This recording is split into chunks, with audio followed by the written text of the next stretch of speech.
For your tricep workout, you got 3 exercises that are grouped together. So you do exercise A, flows into exercise B, flows into exercise C. As always, the slide that's coming up is going to tell you the exact format of how we do it, but make sure you set up your workout before you begin so that A, B and C are all ready to go and you can seamlessly move from one to the next to the next. Check the timings, check the sequencing, make sure, are you doing 2 laps of ABC or are you doing ABC and then moving on and doing D, E, F, okay? So look at it closely, take a few minutes, set up your workout. As always, technique prevails over everything. Don't push repetitions if you're feeling pain, if you're in any discomfort, and modify the exercises as you need to in order to get the optimal workout from today's session.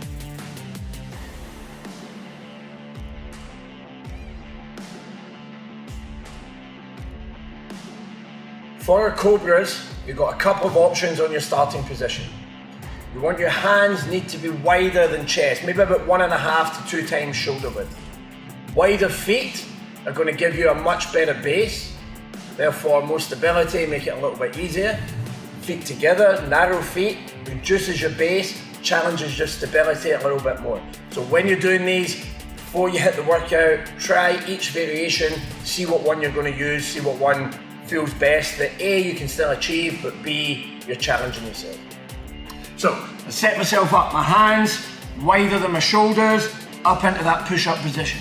Now the aim of this movement is I drop my chest almost to the floor and then I slide out to the left hand, to the right hand, back to center and lift. Drop, slide left, slide right, center and push. So you can see that on the angle.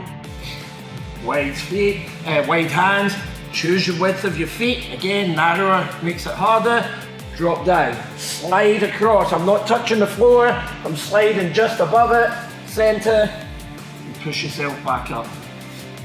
You should have a couple of centimeters between your chest and the floor throughout that movement. Lunge hops. So with your lunge hops, there's a couple of options depending on the intensity that you want to work at. Option 1 is the lower intensity option. Start from the top position. Feet are split, keep the width on the feet, drop down, pop, and then change. Take a step, drop down, pop, and then change. Option 2 is you're going to switch on that jump. So I come down, change, change. Bring those arms into play. Use a little bit of that momentum from the upper body to help you balance and control the landing each time. Push-ups. You've got 2 options with the push-up. Option 1, I want everyone to do at least 2 full push-ups. Hands slightly wider than shoulder width, up on your toes. The wider you take your feet, the easier your push-up's going to be. So if you really struggle, go with a wide base on your feet. Feet together is the optimal position.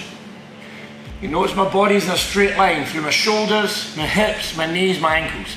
Avoid dropping and avoid sticking your bum up. Find that nice straight line. Turn your fingers in ever so slightly. Your left hand, your middle finger points to 1 o'clock, your right hand points to 11 o'clock. So the hands are just slightly turned in. Drop down, push through. Drop down, squeeze the shoulder blades at the bottom and push. If you need to go to your knees, you drop your knees from that top position. My knees, my hips, my shoulders stay in line. Drop and push. There is no point in doing push-ups back here, because if I take my hands away, it does the same thing, okay?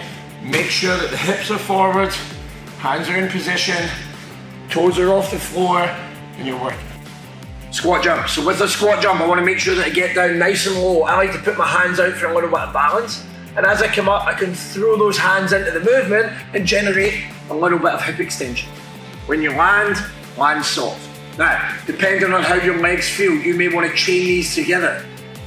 Land, sink, land, sink, land, sink. If that's a little bit too intense for you, hop, land soft, reset. Drop, land soft, and reset.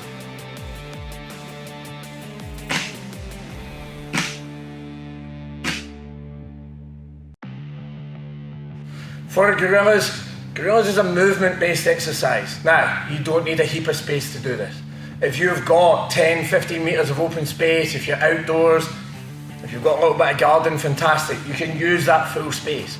If you're working in your lounge room, all you need is 2 or 3 meters, just clear a little bit of space, and you're just going to work forward and back. Now, if you're working in a confined space, keep your gorilla jumps short. That's the best advice I can give you. Otherwise, you'll find that you do 1, maybe 2 movements, you've covered the whole space, and you're not going to get that movement that we're looking for. So with your gorillas, I start down in my squat position, okay? On your knuckles, you lean forward, put your weight on your knuckles. Now, when we do this is real important, look after your neck. Keep your chin tucked and keep your eyes down. What I want you to avoid is jumping forward and having your head up in this position here. My hands are back, my head is up. You're going to crick your neck, you'll lock something up, you'll jam it, you'll be in a lot of pain with it. So the head stays neutral throughout the movement. When I release my hands, that's when I'm going to lift my head. Okay, so watching it will make sense. So from here, I'm down in that low position.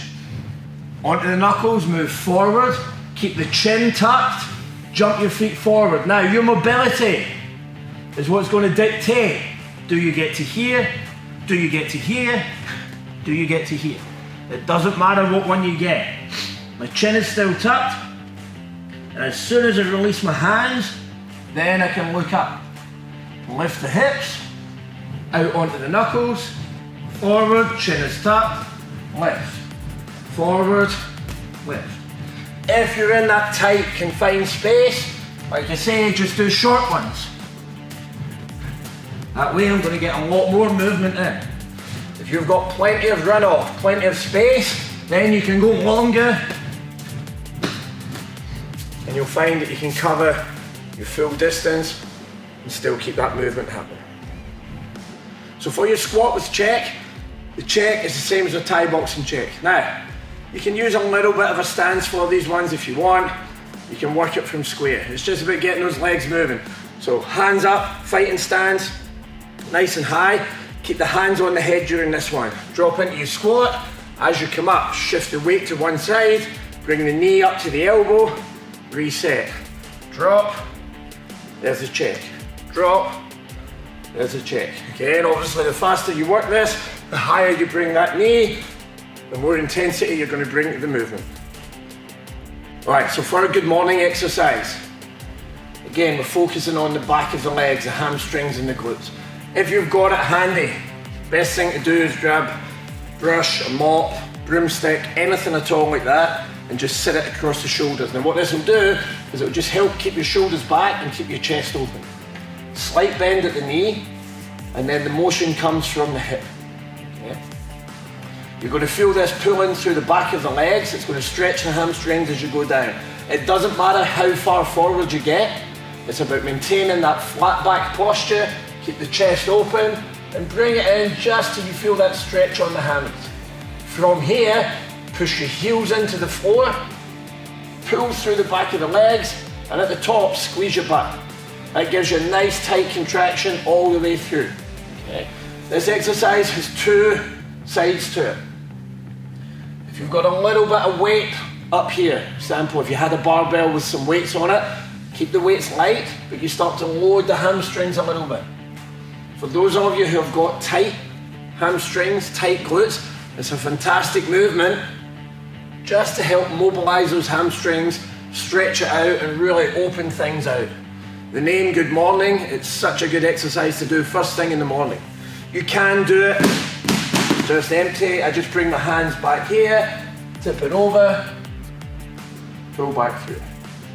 Lean in, chest stays up, hips stay high, push the knees back so you just get a slight bend, and then pull through the hamstrings on the way back up. Okay, we're going to look at our bear crawls now. So, if you've got a little bit of space, just go forward 2 or 3 and then move back 2 or 3. You don't need to cover a lot of distance with these for them to be effective. With the bear crawl, I'm on my toes and I'm on my hands. Now you can go flat palms or you can go knuckles, whatever feels more comfortable for you. If you've got issues on your wrist, I recommend going flat on the knuckle. If you're good, you can go on the hand. So set yourself up. Hips are over knees, shoulders are over hands. Opposite hand and foot move. Left, then right. 1, 2. Moving back. 1, 2, 1, 2. If you struggle a little bit with the coordination in the beginning, one at a time. Right hand, left foot, left hand, right foot. Okay? So hand, opposite foot, bring the hands in line, bring the feet in line. If I'm going in reverse, foot, opposite hand, feet in line, hands in line. Foot, opposite hand, feet in line, hands in line. Okay? If you've got a bit of space, you can work it forward and back. If you're very limited for space, you don't have much, just come forward for 3. 1, 2, 3, and go back. 1, 2, 3. 1, 2, 3. 1, 2, 3. Once you coordinate the movement, just moving forward and back, even a short distance, is very effective. It'll get the heart rate up and it'll get that breathing going real quick for you. Russian twists. So I'm back in my seated position from here. Russian twists, it's a small movement. Slow movement, a controlled movement. Too fast, too much momentum, you miss the effect of this exercise. Legs are out, knees slightly bent. Option 1 is feet on the floor and my body is upright. I want you to imagine you're holding a ball in your hand and that ball must stay in line with the center of my chest. My shoulders turn as far round as I can go. Then I'm just going to touch that ball to the floor. Bring it back to center. Turn the whole body, touch the ball, back to center. Option 1 for making it harder, lean back a little bit. Turn the shoulders, back to center. Shoulders, center. I can also lift my feet up. You need to be able to find that balance. Turn, back. Turn, back. That stop in the middle is critical for making you work. If you just sit and bounce your arms side to side, there's no workout in this. Shoulders turn, arms drop, pause in the center. Do not cross your feet. Feet side by side the whole time. A monkey movement is very similar to a gorilla. The biggest difference is with the monkeys, I'm moving left to right rather than forward and back with it. So I'm going to start myself sitting down as low as I can in that squat. Now if you're only here in that squat, that's okay. Same thing, I want to go on the knuckles and I'm going to drop the knuckles here. You see how I've got my knees, one inside, one outside. I want to switch those knees. So now, inside, outside, move across. Bring the hands up. Hands, switch the knees, and then hop. Hands, switch the knees, and then hop. Once you've mastered that coordination of it, you can just work it in one movement, working left to right. Again, you don't need a massive amount of space to do this. 2, 3 each side is plenty. Sprawl. I want you to start the sprawl from your fighting stance. Keep your knees soft, crouch down, keep your hips back. Choose whichever option you're comfortable with. You can do the lead leg sprawl, where you suck that leg out and swing it back up. You can go with the square hip sprawl, where both legs go back, come together. Every time you stand up, hands back up, high in your guard. Arms are straight, chest is up. Pop, one movement, lift it up. For our Kicksits, what we want to do is we want to stay low to the ground and we want to keep moving fast. Those of you that have done any of the jiu-jitsu or the grappling stuff with us, slightly different from your sit out. The sit out is focused very much on moving the opponent. Kicksits, it's just getting those legs moving left and right. So we stay low, we keep our hands fairly low to the ground. I'm going to give you 2 options with the hands.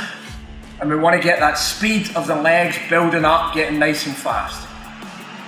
For a Kicksit, you got 2 hands down is harder, lifting the hand as you turn is a little bit easier. Now the reason for this, when one hand stays down and I twist my body out to the side, I've got a slight bit of compression under here, my lung can't fill up fully. So by lifting the hand, you open that out and you allow that little bit extra space to get the deep breath. So lift the hand up to make it easier, keep both hands down on the floor to make it harder. You start from that low position, I'm going to step the back foot and I want to slide that leg through. Now in one movement, I'm going to kick that through and change.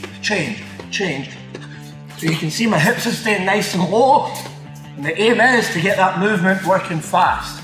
So my start position from here, step one leg, kick through, and then switch.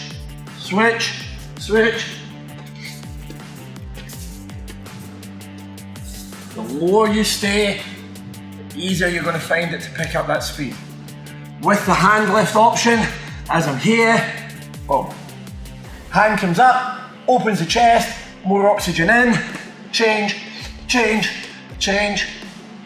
Breathing each time with it.